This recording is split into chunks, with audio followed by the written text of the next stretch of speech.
बिस्मिल्लाहिर्रहमानिर्रहीम। नाज़रीन तुसीं देखदे पिओ न्यूज़ टाइम ते न्यूज़ टाइम दे विच सब तो वड्डी खबर कि इमरान खान ने तहरीक दा आगाज़ कर दिता है ते पार्टी नूं 5 अगस्त तक इहदे विच तेज़ी लिआउण दी हदायत भी कर दित्ती है। इमरान खान ने कहा है कि अवाम जमहूरीयत नूं बचाउण वास्ते 26ਵੀਂ तरमीम के खिलाफ निकले, मैं जेल दे विचों लीड करांगा। उन्होंने कहा कि अपने लोगों ਨੂੰ ਜਿਹੜੇ ਅਰਕਾਨੇ ਅਸੈਂਬਲੀ ਨੇ ਉਹਨਾਂ ਨੇ ਕਿਹਾ ਕਿ ਹਕੂਮਤ ਦੇ ਨਾਲ ਅਸੈਂਬਲੀ ਨਾ ਖੇਡੋ। ਜਿਹੜੇ ਅਹੁਦੇਦਾਰ ਤਹਿਰੀਕ ਦਾ ਵਜ਼ਨ ਨਹੀਂ ਚੁੱਕ ਸਕਦੇ ਉਹ ਆਪੇ ਹੀ ਪਿੱਛੇ ਚਲੇ ਜਾਣ, ਆਪੇ ਹੀ ਹਟ ਜਾਣ। ਉਹਨਾਂ ਨੇ ਕਿਹਾ ਕਿ ਨਹੀਂ ਤੇ ਬਾਹਰ ਆ ਕੇ ਖੁਦ ਕੱਢਾਂਗਾ। ਸਾਬਕ ਵਜ਼ੀਰ ਆਜ਼ਮ ਦੀ ਆਪਣੇ ਭੈਣਾਂ ਦੇ ਜ਼ਰੀਏ ਇਹ ਪੈਗਾਮ ਦਿੱਤਾ ਹੈ ਤੇ ਉਹਨਾਂ ਦੀ ਭੈਣ ਰੀਮਾ ਖਾਨ ਨੇ ਕਿਹਾ ਹੈ ਕਿ ਸਾਨੂੰ ਜਿਹੜਾ ਹੈ ਇਮਰਾਨ ਖਾਨ ਨਾਲ ਮੁਲਾਕਾਤ ਕਰਨ ਲਈ ਰੋਕਣ ਲਈ ਜਿਹੜਾ ਹੈ ਕਰਨਲ ਨਹੀਂ ਰੋਕ ਰਿਹਾ, ਬਲਕਿ ਮਰੀਮ ਨਵਾਜ਼ ਦੇ ਸ਼ੌਕ ਪੂਰੇ ਕੀਤੇ ਜਾ ਰਹੇ ਨੇ।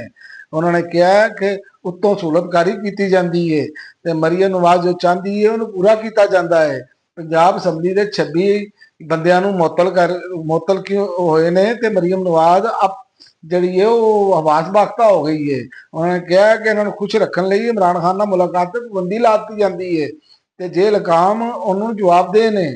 ਤੇ ਦੂਸਰਾ ਵੱਡੀ ਖਬਰ ਹੈ ਕਿ ਇਮਰਾਨ ਖਾਨ ਦੇ ਪੁੱਤਰਾਂ ਨੇ ਪਾਕਿਸਤਾਨ ਆਉਣ ਦਾ ਐਲਾਨ ਕਰ ਦਿੱਤਾ ਹੈ। ਰੀਮਾ ਖਾਨ ਨੇ ਦੱਸਿਆ ਹੈ ਕਿ ਸਲਮਾਨ ਖਾਨ ਤੇ ਕਾਸਮ ਖਾਨ ਜਿਹੜਾ ਹੈ ਪਾਕਿਸਤਾਨ ਆਉਣ ਦਾ ਐਲਾਨ ਕੀਤਾ ਹੈ ਕਿਉਂਕਿ ਉਹ ਆਪਣੇ ਪਿਓ ਦੀ ਤਹਿਰੀਕ ਦੇ ਵਿੱਚ ਸ਼ਾਮਲ ਹੋਣਾ ਚਾਹੁੰਦੇ ਨੇ। ਇਸ ਹਵਾਲੇ ਨਾਲ ਇਮਰਾਨ ਖਾਨ ਨੂੰ ਦੱਸ ਦਿੱਤਾ ਗਿਆ ਹੈ। ਇਮਰਾਨ ਖਾਨ ਦੇ ਪੁੱਤਰਾਂ ਦੀ ਬਰਦਾਸ਼ਤ ਜਿਹੜੀ ਹੈ ਉਹ ਖਤਮ ਹੋ ਚੁੱਕੀ ਹੈ। ਹੁਣ ਉਹ ਮਜ਼ੀਦ ਨਹੀਂ ਸੁਣ ਸਕਦੇ। ਪਹਿਲੇ ਉਹ ਅਮਰੀਕਾ ਜਾਣਗੇ, ਫਿਰ ਉੱਥੇ ਇਸ ਹਕੂਮਤ ਨੂੰ ਜਿਹੜਾ ਹੈ ਆੜੇ ਹੱਥੋਂ ਲੈਣਗੇ ਤੇ ਫਿਰ ਇਹ ਇਮਰਾਨ ਖਾਨ ਨੂੰ ਗੱਲ ਦੱਸ ਦਿੱਤੀ ਗਈ ਹੈ। ਔਰ ਇਸ ਤੋਂ ਇਲਾਵਾ ਇਸਲਾਮਾਬਾਦ ਦੀ ਅਦਾਲਤ ਨੇ ਇਮਰਾਨ ਖਾਨ ਸਮੇਤ ਜਿਹੜਾ ਹੈ ਨਾ 27 ਬੰਦਿਆਂ ਦੇ YouTube ਚੈਨਲ ਜਿਹੜੇ ਨੇ ਬਲਾਕ ਕਰਨ ਦਾ ਹੁਕਮ ਦੇ ਦਿੱਤਾ ਹੈ। इस्लामाबाद की अदालत ने समझती है कि मामला पीका एक्ट ते ताज़ीरात पाकिस्तान के तहत काबिल सजा जुर्म है। जुडिशल मजिस्ट्रेट का तरीरी हुक्म आ गया है। ਇਹਦੇ ਜਵਾਬ ਵਿੱਚ ਸਦੀਕ ਜਾਨ ਦਾ ਇੱਕ ਟਵੀਟ ਹੈ। ਉਹਨੇ ਕਿਹਾ ਕਿ ਤੁਸੀਂ ਕੀ ਸਮਝਦੇ ਹੋ ਚੈਨਲ ਡਿਲੀਟ ਕਰ ਦੇਣ ਨਾਲ ਅਸੀਂ ਇਸ ਜਦੀਦੀ ਨਿਜ਼ਾਮ ਦੀ ਬੈਠ ਕਰ ਲਾਂਗੇ? ਤੇ ਇਹ ਨਹੀਂ ਹੋ ਸਕਦਾ। ਸਦੀਕ ਜਾਨ ਦਾ ਟਵੀਟ ਤੇ ਅਪੋਜੀਸ਼ਨ ਜਿਹੜੇ ਪੰਜਾਬ ਅਸੈਂਬਲੀ ਹੈ ਮਲਕ ਅਹਿਮਦ ਖਾਨ ਬੁੱਚਰ ਉਹਨੇ ਕਿਹਾ ਹੈ ਕਿ ਇਸ ਅਸੈਂਬਲੀ ਦਾ ਕੋਈ ਫਾਇਦਾ ਨਹੀਂ ਜਿੱਥੇ ਆਵਾਜ਼ ਹੀ ਨਹੀਂ ਉਠਾਈ ਜਾ ਸਕਦੀ। ਮੈਂ ਕਿਹਾ ਨਾਅਹਲੀ ਦਾ ਰੈਫਰੈਂਸ ਜਿਹੜਾ ਪੰਜਾਬ ਦੀ ਸਿਆਸੀ ਤਾਰੀਖ ਤੇ ਕਾਲਾ ਧੱਬਾ ਹੈ।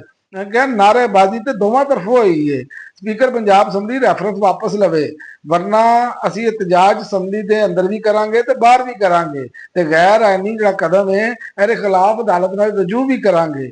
ਉਸ ਤੋਂ ਇਲਾਵਾ ਕੇਪੀ ਅਸੈਂਬਲੀ ਦੇ ਵਿੱਚ ਮਖਸੂਸ ਹਿੱਸੇ ਦੀ ਤਕਸੀਮ ਦਾ ਜਿਹੜਾ ਹੈ ਇਲੈਕਸ਼ਨ ਕਮਿਸ਼ਨ ਦਾ ਲਾਮੀਆ ਉਹ ਕਾਲਾਦਮ ਕਰਾਰ ਦੇ ਦਿੱਤਾ ਹੈ। ਪਿਸ਼ਾਵਰ ਹਾਈ ਕੋਰਟ ਨੇ ਸਿੱਧੇ ਹੀ ਬੰਬ ਸਿਰ ਤੇ ਮਾਰਿਆ ਇਹਨਾਂ ਦੇ ਤੇ ਪਿਸ਼ਾਵਰ ਹਾਈ ਕੋਰਟ ਨੇ ਕਿਹਾ ਕਿ ਦੁਬਾਰਾ ਸੀਟਾਂ ਨੂੰ ਦੀ ਤਕਸੀਮ ਤੱਕ ਮਖਸੂਸ ਰਿਸ਼ਤਾ ਤੇ ਹਲਫਬਰਦਾਰੀ ਵੀ ਰੋਕ ਦਿੱਤੀ ਗਈ ਹੈ।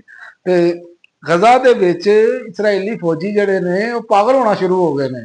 ਗਜ਼ਾ ਦੇ ਵਿੱਚ ਜਾਨ ਤੋਂ ਬਚਣ ਵਾਸਤੇ ਇਸਰਾਈਲੀ ਫੌਜੀਆਂ ਨੇ ਆਪਣੇ ਆਪ ਨੂੰ ਆਪੇ ਜ਼ਖਮੀ ਕਰਨਾ ਸ਼ੁਰੂ ਕਰ ਦਿੱਤਾ ਹੈ। ਬੜੇ ਨੌਜਵਾਨਾਂ ਨੇ ਸ਼ਦੀਦ ਜਿਹੜਾ ਕਿ ਇਹਨਾਂ ਨੇ ਮਯੂਸੀ ਦਾ ਇਜ਼ਹਾਰ ਕੀਤਾ ਹੈ ਤੇ ਉਹਨਾਂ ਨੇ ਕਿਹਾ ਦੁਬਾਰਾ ਗਜ਼ਾ ਰਵਾਨਾ ਨਹੀਂ ਹੋਣਾ ਚਾਹੁੰਦੇ। ਤੇ ਇਸ ਤੋਂ ਇਲਾਵਾ ਇਸਰਾਈਲ ਨੇ ਗਜ਼ਾ ਦੀ 75% ਜਿਹੜਾ ਕਬਜ਼ਾ ਕੀਤਾ ਹੈ ਉਹਨੂੰ ਖਾਲੀ ਕਰਨ ਵਾਸਤੇ ਰਜ਼ਾਮੰਦੀ ਜ਼ਾਹਿਰ ਕਰ ਦਿੱਤੀ ਹੈ ਤੇ ਉਹਨਾਂ ਨੇ ਕਿਹਾ ਹੈ ਕਿ ਕੱਲ ਦੇ ਬਾਅਦ ਗਜ਼ਾ ਮਾਜ਼ ਦੇ ਬਗੈਰ ਹੋਏਗਾ। ਇਸਰਾਈਲੀ ਵਜ਼ੀਰ ਦਫਾ ਦਾ ਜਿਹੜਾ ਹੈ ਦਾਅਵਾ ਹੈ। ਤੇ ਉਸ ਤੋਂ ਇਲਾਵਾ ਭਾਰਤ ਦੇ ਵਿੱਚ ਮੁਸਲਮਾਨਾਂ ਦੇ ਗਿਰਦ ਘੇਰਾ ਤੰਗ ਕੀਤਾ ਜਾ ਰਿਹਾ ਹੈ।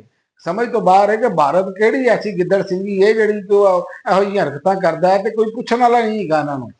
ਭਾਰਤ ਦੇ ਵਿੱਚ ਹਿੰਦੂ ਲੜਕੀ ਨਾਲ ਮੁਸਲਮਾਨ ਲੜਕੇ ਦੀ ਸ਼ਾਦੀ ਹੋਈ ਹੈ ਤੇ ਹਿੰਦੂ ਗੁੰਡਿਆਂ ਨੇ ਮੁਸਲਮਾਨਾਂ ਦੇ ਘਰ ਜਲਾ ਦਿੱਤੇ ਨੇ ਤੇ ਇਹ ਵਾਕਿਆ ਭਾਰਤੀ ਰਿਆਸਤ ਹਰਿਆਣਾ ਦੇ ਵਿੱਚ ਪੇਸ਼ ਆਇਆ ਹੈ। ਤੇ ਬਿਲਕੁਲ ਇਹ ਸਮਝ ਤੋਂ ਕਾਸਰ ਹੈ, ਸਮਝਣ ਤੋਂ ਕਾਸਰ ਨੇ ਕਿ ਕਿਉਂ ਕੀਤਾ ਜਾ ਰਿਹਾ ਹੈ, ਕਿਉਂ ਮੁਸਲਮਾਨਾਂ ਦੇ ਨਾਲ ਆਇੰਦਾ ਸਲੂਕ ਕੀਤਾ ਜਾ ਰਿਹਾ ਹੈ। ਭਾਰਤ ਦੇ ਵਿੱਚ ਮੁਸਲਸਲ ਅਕਲੀਤਾਂ ਨਾਲ ਆਇੰਦਾ ਸਲੂਕ ਕੀਤਾ ਜਾ ਰਿਹਾ ਹੈ ਜਿਹੜਾ ਭਾਰਤ ਦੇ ਵੱਡੀ ਜਮਹੂਰੀਅਤ ਹੋਣ ਦੇ ਉੱਤੇ ਤੱਬਾ ਲਾ ਰਹੀ ਹੈ ਮੋਦੀ ਸਰਕਾਰ। ਹੁਣ ਤੱਕ ਦੀ ਨਾਜ਼ਰੀਨ ਨਹੀਂ, ਅਗਲੀ ਵੀਡੀਓ ਤੱਕ ਇਜਾਜ਼ਤ ਦਿਓ। ਅੱਲਾਹ।